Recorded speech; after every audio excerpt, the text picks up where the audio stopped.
पाकिस्तान के सामने घुटने अटल बिहारी वाजपेयी सरकार ने टेके थे, इंदिरा ने नहीं टेके थे। इंदिरा ने तो फाड़ कर दिया था पाकिस्तान के। देखिए, यदि अगर शोर मचाने से सच को झूठ किया जा सकता और सच को दबाया जा सकता तो न कभी अंग्रेज भारत से जाते, न कभी 13 साल बच्ची के साथ। और एक बात इनकाउंटर हुआ दूसरे चौराहे पे, जैसे मेरे भाई ने कहा। यदि आवाज तेज करने से सत्य को आप दबा सकते हैं तो सनातन कब का दब गया होता, ना सत्य दबा है ना सनातन दबा। एक मिनट, हिंदू की बात लाती है ना, जहाँ कानून की बात हो रही है वहाँ हिंदू की बात आगे की बात कर रहा हूँ।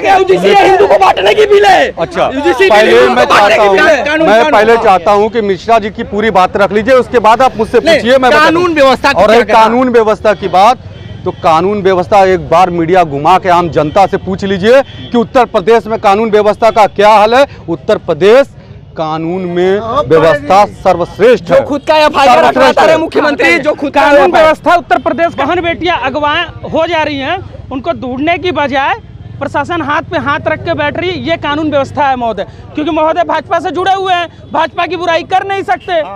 ये भाजपा से जुड़े हैं भैया, भाजपा से जुड़े हैं। हमारा मन, हमारा हृदय, मेरी आत्मा सब सनातनी है। जो हिंदुत्व की बात करेगा, जो धर्म की बात करेगा, जो राष्ट्र की बात करेगा, जो मानवता की बात करेगा। नमस्कार, और आप देख रहे हैं कांडी बनारसी। कांडी बनारसी में आपका स्वागत है। उत्तर प्रदेश की कानून व्यवस्था को लेकर हम बात करेंगे कि उत्तर प्रदेश में कानून व्यवस्था क्या है, उत्तर प्रदेश की कानून व्यवस्था कैसी है। देखिए, उत्तर प्रदेश की कानून व्यवस्था तो भ्रष्ट है, क्योंकि आज कुछ दिन पहले ही मालूम चला 14 साल की बच्ची के साथ इतना रेप हुआ।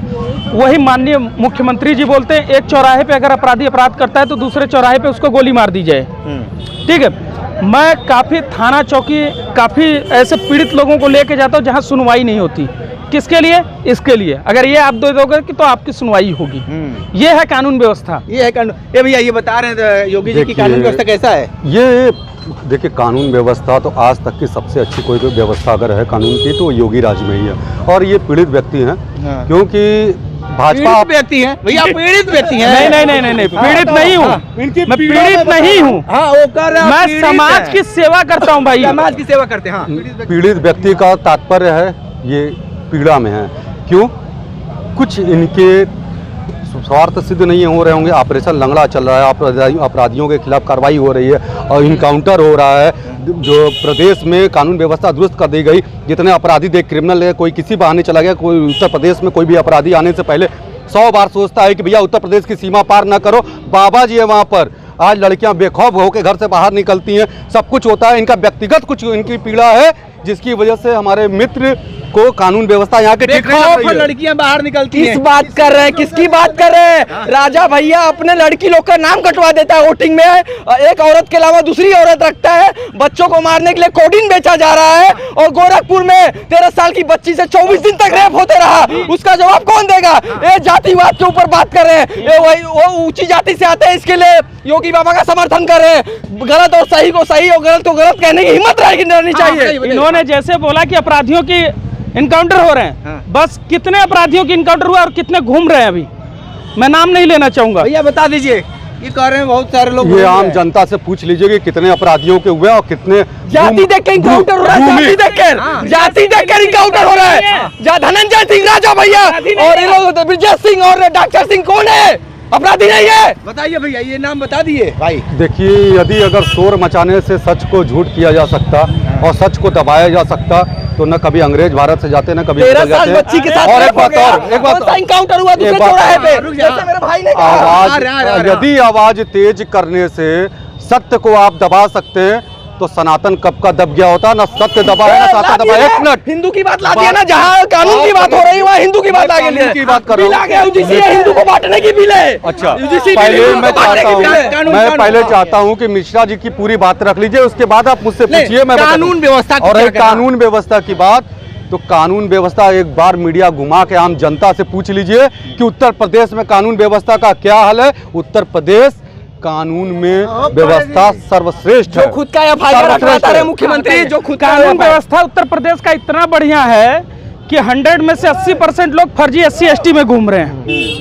100 में से 90% लोग फर्जी बलात्कार में घूम रहे हैं। इतना अच्छा कानून व्यवस्था है। जो बहन बेटियां अगवा हो जा रही हैं, उनको ढूंढने की बजाय प्रशासन हाथ पे हाथ रख के बैठ रही, ये कानून व्यवस्था है महोदय, क्योंकि महोदय भाजपा से जुड़े हुए हैं, भाजपा की बुराई कर नहीं सकते।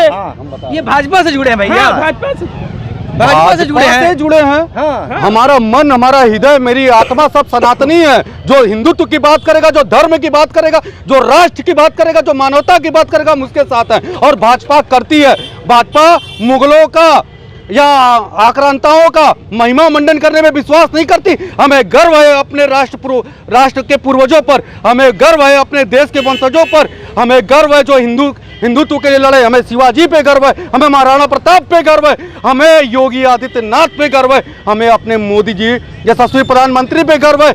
जहां पर हिंदुत्व का नाम लेने पे, धर्म की बात करने पे मंदिरों को तोड़ दिया जाता था, जो लव जिहाद फैलाया जाता था, थूक जिहाद फैलाया जाता था, केवल कांग्रेस और सपा के राज्य में जो आपका जो कब्रिस्तानों का केवल दीवार उठवाया जाता था, मुस्लिम महिलाओं, हिंदू महिलाओं को गुमराह करके धर्म परिवर्तन किया जाता था। आज वो ही उत्तर प्रदेश है जहां कानून की व्यवस्था किसी हिंदू को गुमराह नहीं किया जा सकता। यही पीड़ा, इनका निजी स्वार्थ सिद्ध नहीं हो रहा है। और बाबा जी का, और रही बात अब सुनिए, अगर एक हिंदू शहर हूं मैं, अगर बात योगी आदित्यनाथ की आ जाए, हिंदू शहर से है। इन्होंने, चलिए सपा और कांग्रेस के टाइम में हिंदू मुस्लिम होता था, लेकिन बीजेपी में तो हिंदू हो रहा है। आप ये बताइए, क्यों नहीं है हिंदू शहर? क्यों नहीं है भाई? 12 साल तक सेना में हम सर्विस करके आए हैं, 4 से 5 इनकाउंटर किए हैं, और सेना में क्या क्या खोया है मैंने, ये क्या जाने। बहुत कुछ खोया। हिंदू से हो कि नहीं? एक किस पूर्वजों की बात करते हैं जो कभी भाजपा को वोट ही नहीं दिया पूर्वज, वो पूर्वज की बात कर रहे हैं जो भाजपा 70 साल तक सत्ता में नहीं आ पाई, और आज ये 10 साल से आके हिंदुओं की बात कर रहे हैं। ये कभी 15% के साथ रहेंगे, कभी 85% का वोट लेने के लिए तैयारी करते हैं, और ये जब कोई बात आती है तो हिंदू और मुसलमान की बात ला देते हैं। हमेसा बांग्लादेश, पाकिस्तान, अरे चीन से मुकाबला करो ना, मुकाबला करो, आगे मामला देखिए अभी मिश्रा जी ने जानते हैं क्या बोला कि मैं जो 70 साल से इन्होंने वोट नहीं दिया। अरे भैया, शिक्षा की स्थिति ऐसी, कांग्रेस शिक्षा की स्थिति, हमारे पूर्वज वोट बोलने देंगे आप, बोलने देंगे आपके बारे में नहीं बोलने देंगे। पहले शांत रहिए, जब आपकी बारी है तब आप बोलिए। वोट नहीं दिए, जो क्या नाम है, एक चौराहे पे खड़ा होके कोई एक पेपर पढ़ के बता देता था, लोगों को गुमराह कर दिया जाता। आज आम जनता सोशल मीडिया से जुड़ी है, आज आम जनता गूगल से जुड़ी है, कोई किसी को गुमराह नहीं कर सकता। मैं किसी से कुछ भी बोलूंगा, सामने वाला टप टप टप गूगल, हाँ भैया क्या सही है। अब गुमराह करना किसी को आसान नहीं है, इसीलिए कांग्रेस चला गया। और दूसरी बात 15% वाले कौन गुमराह कर दिया? दूसरी बात, जो झंडा लेके दौड़ रहे थे भाजपा का। और दूसरी बात मिश्रा जी थोड़ा धीरे से हमको कान में सुनाई देता है। और एक बात, दूसरी बात, इन्होंने कहा कि मुकाबला करना है तो चाइना से करो।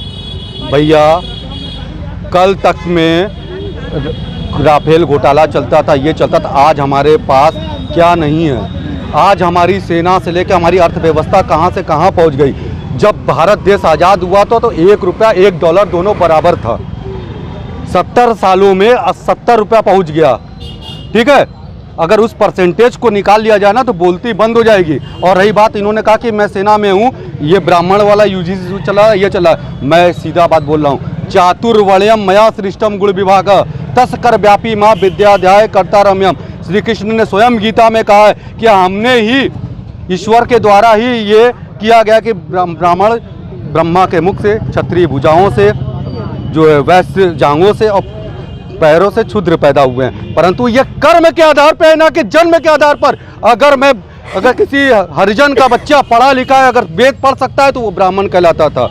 ठीक है, तो यहाँ पे जातिवाद मत लाइए, बस एक चीज लाइए, हम भी हिंदू, आप भी हिंदू, ये देश हिंदू राष्ट्र हमारा। दलितों को, यादवों को हिंदू तुम मानते ही नहीं है, जो भाजपा को वोट नहीं देता उसको हिंदू मानते ही नहीं है। तो हिंदू राष्ट्र कैसे बनेगा देश? और तुम शिक्षा की बात करते ही नहीं हो, स्वास्थ्य की बात करते ही नहीं हो, तो कैसे हिंदू राष्ट्र बनेगा? कैसे? देखिए, इन्होंने जो बोला कि मतलब जो पढ़े लिखे रहेंगे, पढ़ने लिखने से वो ब्राह्मण जन्म से होता है, कर्म से पंडित होता है। पंडित कर्म से होता है, जन्म से ब्राह्मण होता है। मैं इनको भी बता दूं, क्योंकि अगर आप पढ़े लिखे हो, शूद्र भी हो, तो पंडित कहलाएगा। और रही बात, जब इन्होंने बोला सब हिंदू है, तो यूजीसी बिल क्यों लाया गया? यूजीसी जो लाया गया वो क्यों लाया गया? वो हिंदू को फोड़ने के लिए लाया गया ना। घोटाले की बात कर रहा भाई है उसमें ला।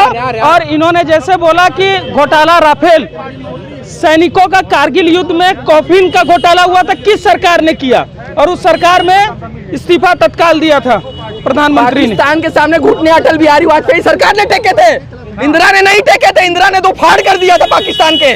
और हाल में हुआ पाकिस्तान का जब, तो किसने घुटने टेके? एक आखिरी सवाल, वाकई कानून व्यवस्था ठीक नहीं? भ्रष्ट है एकदम। भैया बताइए।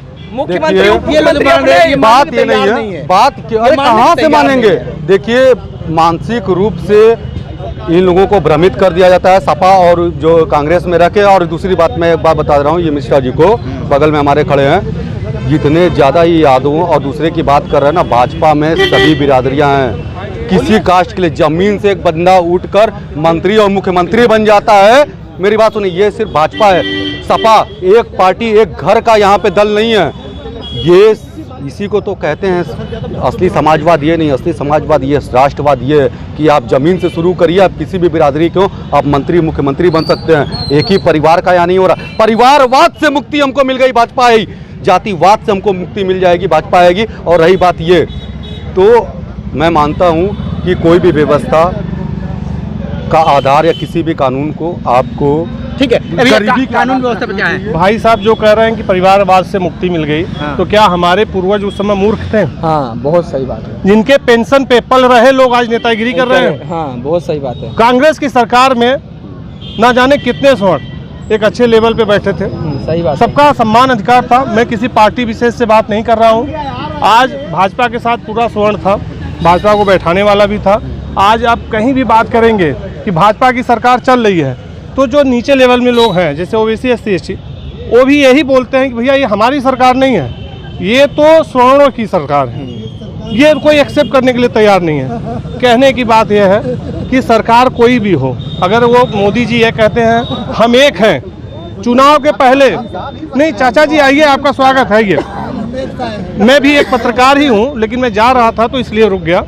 कानून व्यवस्था अगर मोदी जी कहते हैं कि हम एक हैं चुनाव से पहले, चाचा जी एक मिनट, अगर मोदी जी कहते हैं कि हम एक हैं, तो ये अनेक कानून क्यों बनाए जा रहे हैं? हर जगह एक कानून होना चाहिए, एक व्यवस्था होनी चाहिए।